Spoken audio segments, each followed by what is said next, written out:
Senator Zeeshan Khan زادہ صاحب موجود ہیں. سر بہت بہت شکریہ اپنا قیمتی وقت دینے کا. سر یہ بتائیں کہ آج سینٹ میں سیشن تھا, اجلاس تھا, جس میں کمیٹی نے جو ہے وہ 100 سے زائد صفحات پر جو ہے سفارشات مرتب کی اور آج سینٹ میں پیش بھی کیا گیا, جس پہ تمام سینیٹرز نے, خاص طور علی ظفر صاحب نے بھی اعتراض کیا کہ اتنے کم وقت میں 100 سے زائد جو صفحات پر جو سفارشات ہیں وہ پڑھی نہیں جا سکتی. کم از کم ہمیں ایک دن پہلے یہ سفارشات تمام سینیٹرز کو دی جاتی. تو کیا وجہ ہے کہ وہ اس کو نظر انداز اس بات کو کیا گیا اور اس کو قومی اسمبلی کی طرف بھجوا دیا گیا جو قائمہ کمیٹی میں یہ چیزیں لائی گئی تھیں؟ بسم اللہ الرحمن الرحیم.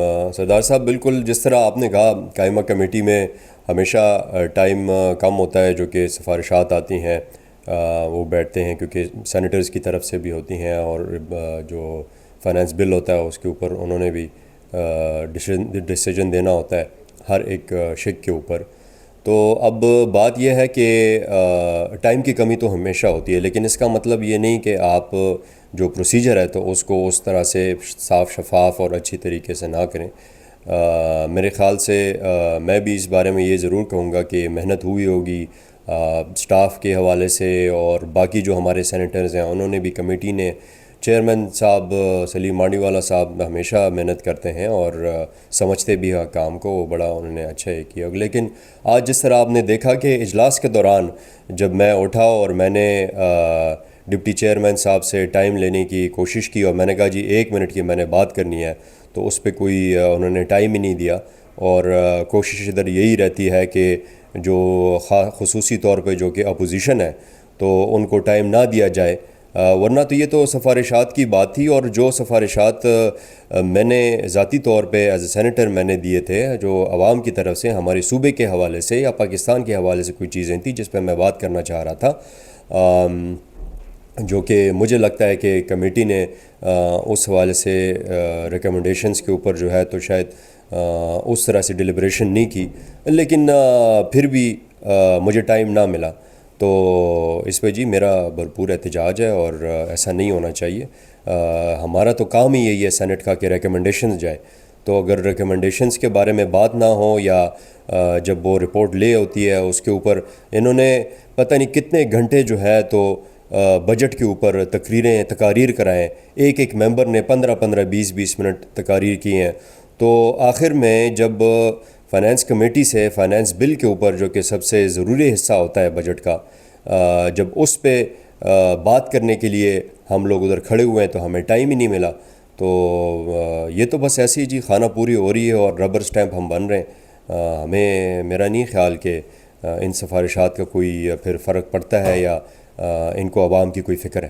سر آپ کا طلبی خیبر پختونخوا سے میرا آپ سے آخری کوشچن ہے, یہ بتائیں کہ پی کے میں جو ہے بجٹ پاس نہیں کیا گیا کیونکہ عمران خان صاحب سے ابھی حتمی منظوری نہیں ہوئی اور ان سے ملاقات بھی نہیں کرنے دی جا رہی ہے ڈیالہ جیل میں, اور پابندیاں بھی لگ گئی ہیں. 1 جولائی کو ان کا کیس جو ہے وہ مؤخر کیا گیا کافی آگے تک, اور تاریخ بھی عمران خان صاحب نے عالمی منظرنامے کو دیکھتے ہوئے 2 ہفتوں کے لیے مؤخر کر دی. اس کو کیسے دیکھیں گے اقدامات کو؟ دیکھیں, یہ آپ اب خود دیکھیں کہ اس ملک میں ایک صوبے کے ساتھ جو کیا جا رہا ہے اور کس طریقے سے پوری دنیا دیکھ رہی ہے, اور ایک ایسا طریقہ کر رہے ہیں کہ ایک صوبے کو آپ ان کا بجٹ روکنا چاہ رہے ہیں, ان کے بجٹ کو بلاک کرنا چاہ رہے ہیں.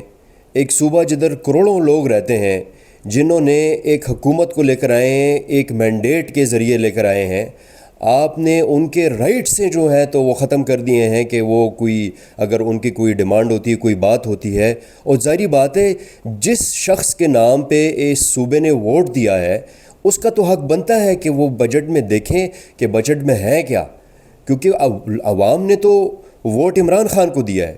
کسی کینڈیڈیٹ کو اس الیکشن میں عوام نے ووٹ نہیں دیا, صرف عمران خان کو دیا ہے.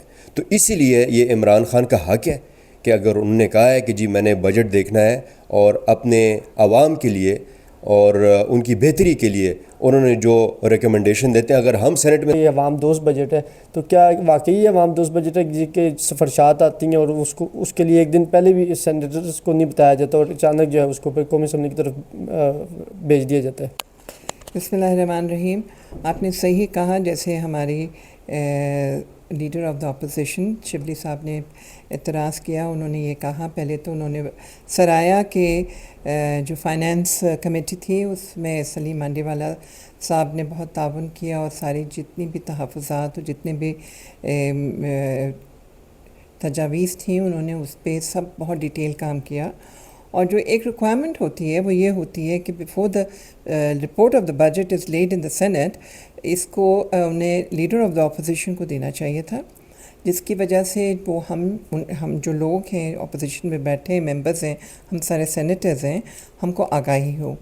جب ہمیں کسی چیز کی آگاہی نہیں تو آپ پھر ہم سے کیوں کر مانگ رہے ہیں کہ ہم اس کو پاس کر دیں اور ریکمنڈیشن. یہ ایک اس پہ بات ہوئی تو سلیم منڈی والے نے یہ وعدہ کیا ہے on the floor of the house and it is recorded. انہوں نے کہا کہ اس بجٹ اس رپورٹ کے لیے ہونے کے بعد بھی اگر آپ کی کوئی ریکمنڈیشن ہوگی تو ہم اس کو امینڈمنٹ کو ہم انکلوڈ کریں گے. ٹھیک ہے. اور آپ کا دوسرا سوال بیٹا کیا تھا؟ دوسرا سوال یہ تھا کہ ابھی کیا یہ عوام دوست بجٹ سمجھتی ہیں کہ یہ عوام دشمن بجٹ ہے؟ جی دیکھیں, یہ جو بجٹ ہے نا یہ ہے سروائیول بجٹ. اس میں انہوں نے اپنی حکومت کو سروائیو کیا. We need investment budget. ہماری جو ملک ہے وہ امیر ملک نہیں ہے. ہاں ہمارے جو حکومتی ہیں وہ امیر ترین ہیں, اور انہوں نے جس کا نام ہے اپنے ہی لیے اپنے ذاتی اختیارات کے لیے, مجھے تو یہ لگتا ہے جو امیروں کے لیے شرفاء کے لیے یہ بجٹ بنایا گیا ہے, اور جو غریب ہے اس کو تو انہوں نے بالکل ہی زیرو لائن سے لے کے نیچے جا کے نیگیٹو میں ڈال کے دلدل میں دھکیل دیا ہے. اور جو سب سے زیادہ جو مجھے افسوس ہوتا ہے وہ یہ ہوتا ہے کہ جو ایک کامن چیزیں ہیں جس میں آپ کی آٹا ہے, چینی ہے, پتی ہے, گھی ہے, ان کی قیمتوں میں جو ہماری زمانے کی جو ہمارے جو پی ٹی آئی کا تھا زمانہ اور اب کے میں کتنا زمین آسمان کا فرق ہے, اس کو یہ کبھی نہیں کہتے. مگر اگر آپ یہ دیکھیں کہ یہ ساری بیسک چیزیں, چاہے آپ امیر ہوں چاہے آپ غریب ہوں, سب کو کھانا کھانا ہے, اس کے چولہے کے لیے, اس کے کچن کے لیے جو اشیاء چاہیے they are the same. But ہم تو افورڈ کر لیں گے نا, مگر وہ جو غریب ہے وہ کیا کرے گا. انہوں نے انڈائریکٹ ٹیکس جو ہے کہاں تک لگایا ہوا ہے, ایک صابن کی ٹکی تک پر ہے, ماچس کے اوپر ہے. تو انڈائریکٹ ٹیکس تو آپ غریب سے لے رہے ہیں, تو ذرا آپ کی ٹیکسیشن جو ہے نا اٹ از ویری انجسٹ. اس کو جسٹیفائی نہیں کر سکتے ہیں. اور میں چونکہ اسلام آباد کی ہوں تو اگر آپ کانسٹیٹیوشن آف اسلام آباد دیکھیں تو اس میں لکھا ہوا ہے کہ اسلام آباد اسلامک جو ہمارا ہے پاکستان, اس میں 4 صوبے ہیں, اینڈ اسلام آباد از the federal capital territory of Pakistan. It is given a status of a equal, almost a province. مگر ہمیں آپ بجٹ میں دیکھیں انہوں نے 4 صوبوں کا ذکر کیا, آئی سی ٹی کا ذکر ایکسکلوسیولی نہیں کیا. میں 2015 میں نے لوکل گورنمنٹ میں لوکل گورنمنٹ میں میں نے حصہ لیا اور میں نے الیکشن جیتی, اور میں جب سے کہہ رہی ہوں کہ ہمارا ایک بجٹ ہونا چاہیے. Islamabad I C T کے رولز آف بزنس ہونے چاہیے, ایک ایڈمنسٹریٹو ہمارا ایک ادارہ ہونا چاہیے exclusive for I C T purposes administratively.